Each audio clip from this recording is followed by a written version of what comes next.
Welcome, War Room episode 16, guys. Yes, on server 32, we're going to check in on the DADS situation and the BDO family for a really good open field episode. So stay tuned for all the PvP breakdown and learn more from me.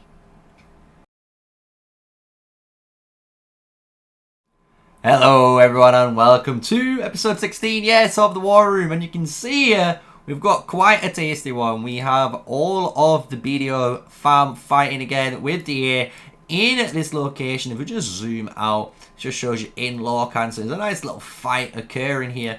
And what we're looking at is another, obviously, bridge. But on the side here is a DS Thunder Rock. So depending on how these DS guys are going to push, maybe we're going to see this Thunder Rock being abused, right? Because if it can get any free hits, it means it's going to be ready for that active skill. So if you enjoy Call of Dragons content, and I'm here with this series, and if you've not checked it out before, I've got already, it's like 15 other episodes, so check those episodes out. All different unique battle scenarios that we break down for you guys. So I hope you enjoy this episode on War Room. Smash like, comment, and subscribe for more.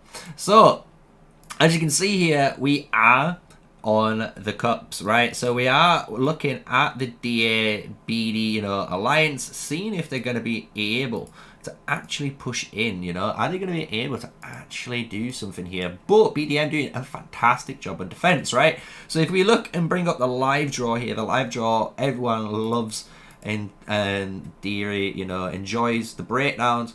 Obviously, we've got the Thunder Rock located just below, down on the bottom side, and the BD Alliance obviously protecting themselves on this Murderball, right? And at the start of the fight, you could see him, obviously, DA pushing through into this main zone. So the way, obviously, they want to work, or maybe the DADS are trying to push together, you can see a number amount of troops. Obviously, they're going to try and funnel both of these murder balls into one, right? So you've got one murder ball here and one murder ball here. Both of these can then push together into this area, right? So it creates a nice push over the bridge to try and take out the BD family, right? But as you see, BD did a fantastic job on defense. But, this Thunder Rock is a bit shaky. If you're wondering how you can, maybe position this Thunder Rock, you can see they targeted this one because obviously they're touching that flag. But maybe if they was able to, touch it on this flag here, it would have been a bit more effective, because obviously then they're going to be able to target these marchers. Because as you guys can see here, that massive red ring there is currently what is required for the range of the Thunder Rock. So a really clever thing they've done here, and they've realized it, the Thunder Rock has two sides. So if we looked, the Thunder Rock was on the BD side, and if BD were paying attention here, this murder ball could have gone into where the Thunder Rock was positioned here and actually try and put some damage on so they can't get a push. But as you saw, the Thunder Rock ran around and got into a nice protective location on the other side. So it's a really good reposition there by the Beastmaster, right? So they can already now, as you can imagine, re-evaluate the situation and go for another push.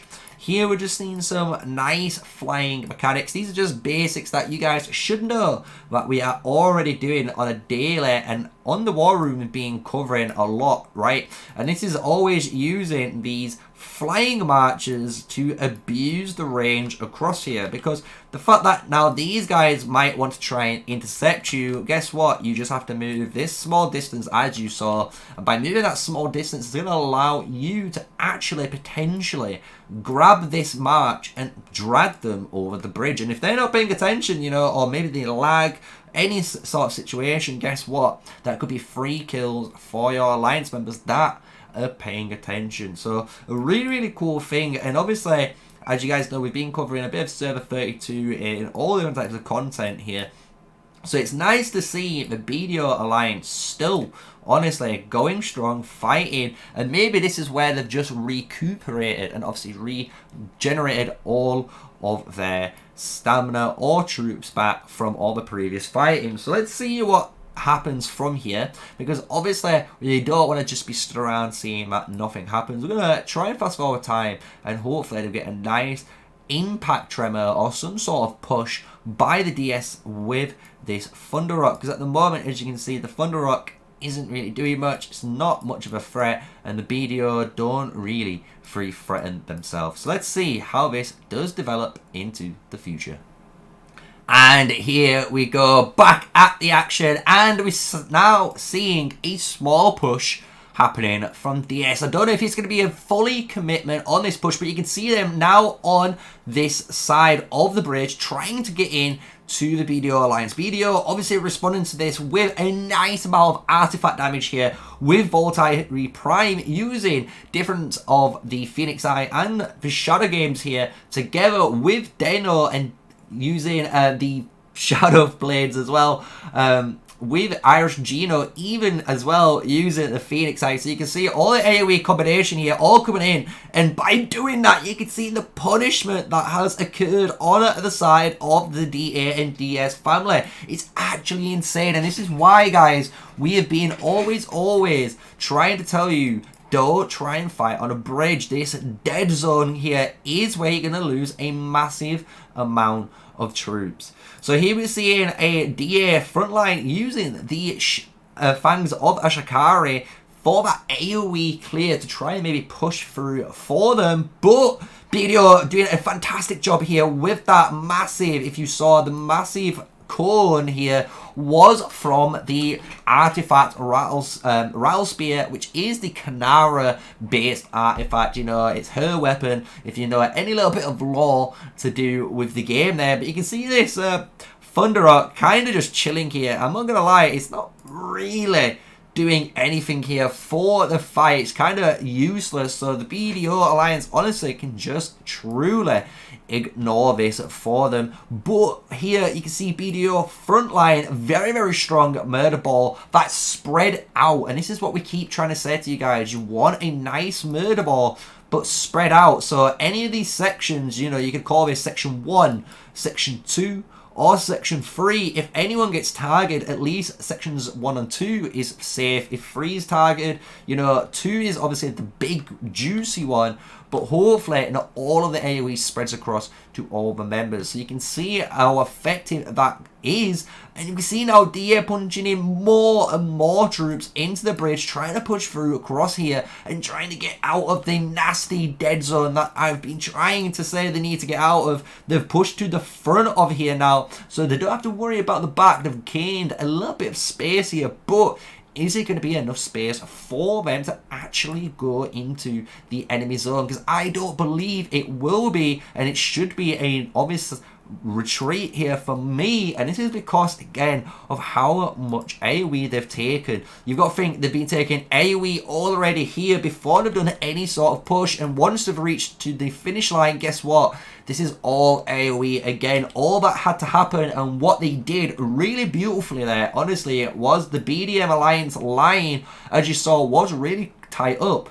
But now, look at it, it moved all the way back here. And by moving back and repositioning, it allowed them to defend that position a lot easier, instead of just getting bulldozed and pushed through, potentially, from a very nasty push by the Dragon family. But here, the Dragon family's Thunder Rock finally getting destroyed by the dude, bro, almost on its last chicken legs. And DS, again, DS not letting up, this time going in really hard here. Madeline leading the charge with that magic bomb, so they are forced into the fight here. A really good artifact choice here, and if you're wondering why we do like that magic artifact when it comes to PvP combat, you've got to think around this target is an AoE field, and if they now move back into here, guess what? You've just caused the AoE damage for free onto the main murder ball. So it causes the player to be in a very tight predicament. Does he cause his alliance members to take more damage,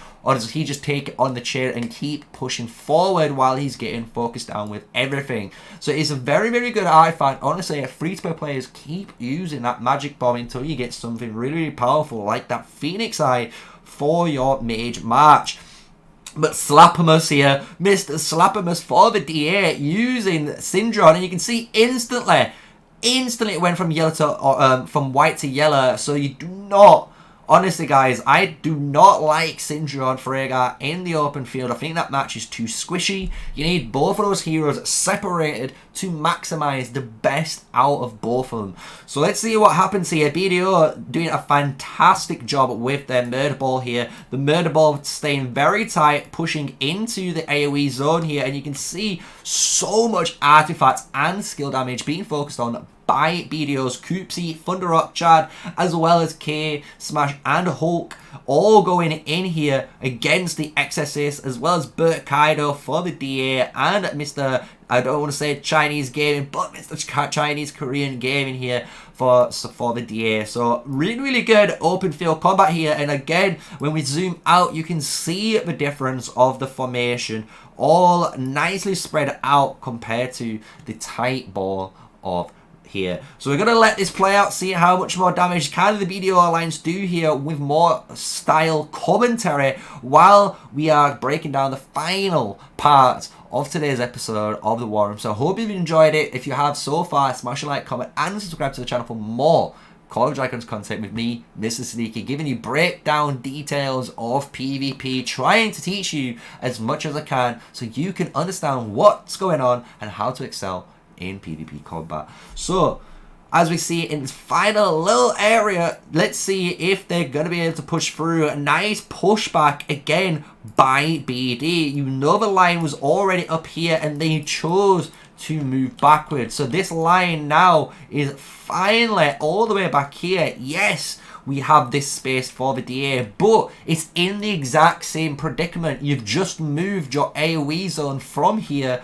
to here. You've not really achieved too much. So let's see if they're going to be able to actually push out here and actually cause terror. Because if they're going to be able to use this push here to go into these zones and fork out, that is the advantage that you need. But at the moment, it doesn't look like it. And it looks like BDO doing a fantastic job punishing all of these members here. Syndrons everywhere in the negatives. Red here. Kanara as well. Freygar running low. Being focused. Dr. Doom repositioning himself back into the murder ball. He gets absolutely murdered. So, absolutely insane open field. And this is why we always say, guys, Call of Dragons is the best open field game currently on the market, and this is why so many people enjoy it. So I hope you've enjoyed today's episode, and with all that said and everything in the breakdown, stay safe, stay sneaky, peace out.